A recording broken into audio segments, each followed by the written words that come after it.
আমেরিকাতে একটা কনফারেন্স হয়েছিল। ওই কনফারেন্সটা হচ্ছে পৃথিবীর যত ধর্মগ্রন্থ আছে সবগুলো ধর্মগ্রন্থের 10 মিনিটের আবৃত্তি শোনানো হবে। কয় মিনিট? চিল্লায় বলেন।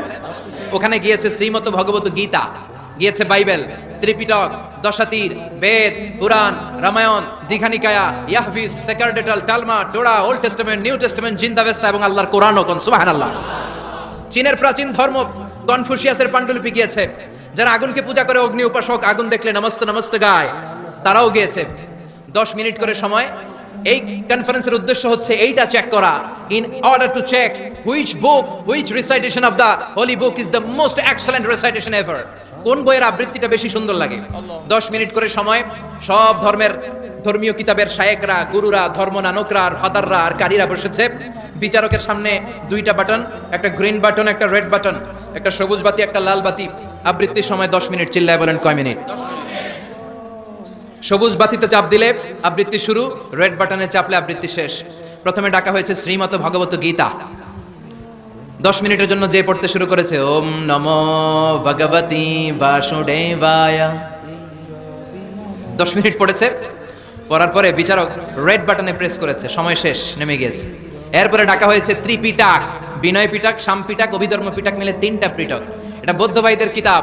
এরা বলে ওম শান্তি, ওম শান্তি। আসলে মিয়ানমারে ওরা যা করছে ওদের বলা দরকার ওম অশান্তি, ওম অশান্তি। ওরা বুদ্ধাং শরণং গচ্ছামি, ধাম্মাং শরণং গচ্ছামি পড়তে পড়তে 10 মিনিট শেষ, চলে গেল। এরপরে ডাকা হলো দশাতীর, দশাতীরের ওরাও পড়লো। এরপরে ডাকা হলো গ্রন্থ সাহেব, পড়লো। জিন্দাবেস্তা পড়লো 10 মিনিট। এরপরে ডাকা হলো ভ্যাটিকান সিটির পোপকে। গত মাসে পোপ আসছিল না? এই পোপের আগের পোপ, তাকে ডাকা হলো to recite the Holi Bible for 10 minutes.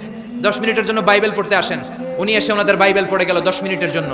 ওনার বাড়ি হচ্ছে ভ্যাটিকান সিটিতে, ইটালির রোমের মাঝখানে স্বায়ত্তশাসিত একটা আলাদা দেশ আছে। ওইখানে শুধু পোপরা থাকে, যারা বিএটিএ না করে খ্রিস্টানদের ফাদার, প্রোটেস্ট্যান্ট, অর্থোডক্স আর রোমান ক্যাথলিক, ওরা সেইখানে রাজ্য স্থাপন করেছে। গোটা বিশ্বের খ্রিস্ট ধর্মকে তারা চালায়। তারা 10 মিনিট সব ধর্ম গ্রন্থের আবৃত্তি এবং তেলাওয়াতের পরে সর্বশেষে মুসলমানদের ধর্মগ্রন্থ কোরআন আবৃত্তি করার জন্য ডাকা হয়েছে। এসেছে মিশরের কারি Abdul Basit Ibne Abdus Samad. যারা ওনার তেলাওয়াত শুনেছেন দেখবেন উনি তেলাওয়াত করে আবার সময় নেয়, আধা মিনিট শ্বাস নেয়, আবার লম্বা দম নিয়ে তাল লয় নিয়ে টান দেয়, আবার পিছন থেকে টান দেয়। তাকে ডাকা হলো now the representative of Muslim community Abdul Basit Ibne Abdus Samad will now recite the holy book Quran for 10 minutes. মিশর থেকে আসা মুসলিম জাতির প্রতিনিধি তাদের ধর্মগ্রন্থ কোরআন নিয়ে এবার 10 মিনিট তেলাওয়াত করবে। কয় মিনিট? উনি দাড়ি রাখেন না, ক্লিন শেভ, পাতলা একটা চাদর আর জুব্বা পরে চলে এসেছে মাইকের সামনে। এসে আউযু বিল্লাহি মিনাশ শাইতানির রাজিম বলে টান দিয়েছে। সুবহানাল্লাহ।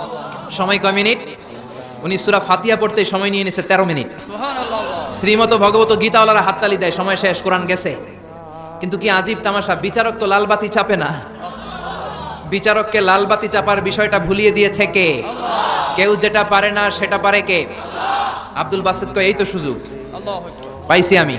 বিচারক যেহেতু লাল বাতি চাপে না, আমি আরেকটা সূরা ধরি। উনি কোরআনের সবচেয়ে সুন্দর সূরা সূরা আর রহমান তেলাওয়াত শুরু করলেন। উনি উনার গলায় আল্লাহ যত সুর দিয়েছিলেন সব সুর, দরদ, আদর ঢেলে দিয়ে সুরের ঝংকার তুলে পুরো কনফারেন্সকে মাতিয়ে দিলেন। 15 মিনিট হয়ে যায়, বিচারক লাল বাতি চাপে না। 20 মিনিট, 25 মিনিট, 30 মিনিট হয়ে যায়, লাল বাতি চাপে না। এদিকে অর্গানাইজিং কমিটির প্রধান চেয়ার থেকে উঠে এসে বিচারকের গায়ে ধাক্কা দিয়ে বলে, এই man, what's the hell are you doing here? What's wrong with you? Why aren't you pressing the red button? লাল বাতি চাপোস না কেন? ওরে ধাক্কা দেওয়ার পরে বিচারক ভূত দেখার মতো চমকে উঠছে। কি? হ্যাঁ, লাল বাতি। অর্গানাইজিং কমিটির চেয়ারম্যান যখন ধাক্কা দিয়েছে, why aren't you pressing the red button? তুমি লাল বাতি চাপো না কেন? ভিমড়ি খেয়ে উঠছে লাভ দিয়ে। কি? হ্যাঁ, লাল বাতি, নীল বাতি, কোন বাতি? কোন বাতি? হুশ নাই। ওর হুশ নিয়ে গেছে কে? আবার যখন আব্দুল বাসিতের তেলাওয়াতের দিকে তাকায় আবার বেহুশ। না পেরে বিচারক দাঁড়িয়ে বলে, O Abdul Basit Ibne Abdus Samad, come from Egypt, there is no time limits for you, recite as much as you wish. O Abdul Basit, আজকের এই প্রতিযোগিতায় তোর জন্য তেলাওয়াতের কোনো সময় নাই, তোর যত মনে চায় তুই পড়ে যা।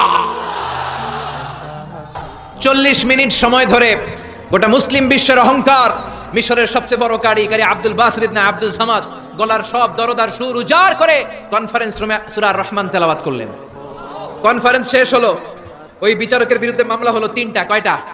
যেহেতু আন্তর্জাতিক কম্পিটিশন, আন্তর্জাতিক আদালতে মামলা, সুইজারল্যান্ডের দি হেগে মামলা। হ্যান্ডকাফ পরিয়ে বিচারককে নেওয়া হয়েছে।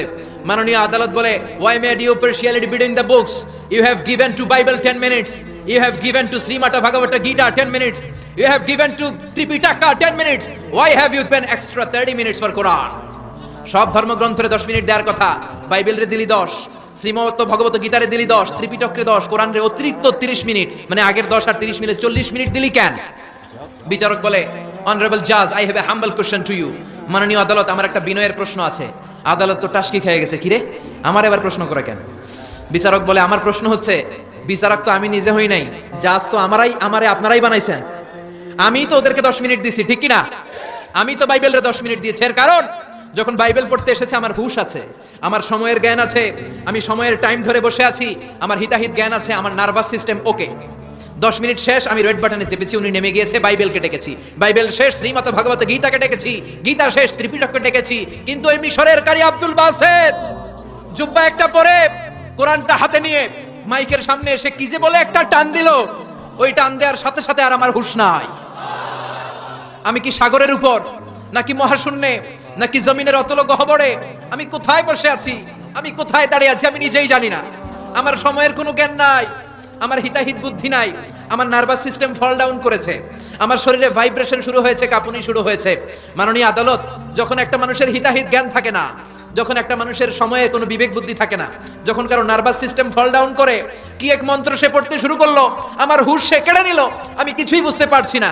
যখন আমি আমার সাথে নাই, যখন আমার হুশ নাই, যখন আমার নার্ভাস সিস্টেম ফল ডাউন করেছে, এরকম একটা পরিস্থিতিতে যখন আমি medically unfit, how can I press the red button? You answer me. কেমন করে আমি লাল বাতি চাপবো, তুমি বলো। প্রিয় ভাইয়েরা, আপনারা যারা আইন নিয়ে পড়াশোনা করেন তারা জানেন, কেউ যদি মেডিকেলি আনফিট থাকে তার কোনো বিচার হয় না, ঠিক কিনা? পাগল খুন করলেও বিচার নাই, ঠিক কিনা? সে কোরআনকে অতিরিক্ত সম্মান দেওয়ার কারণে সর্বশেষে এই বিচারকের কোনো বিচারই হয় নাই।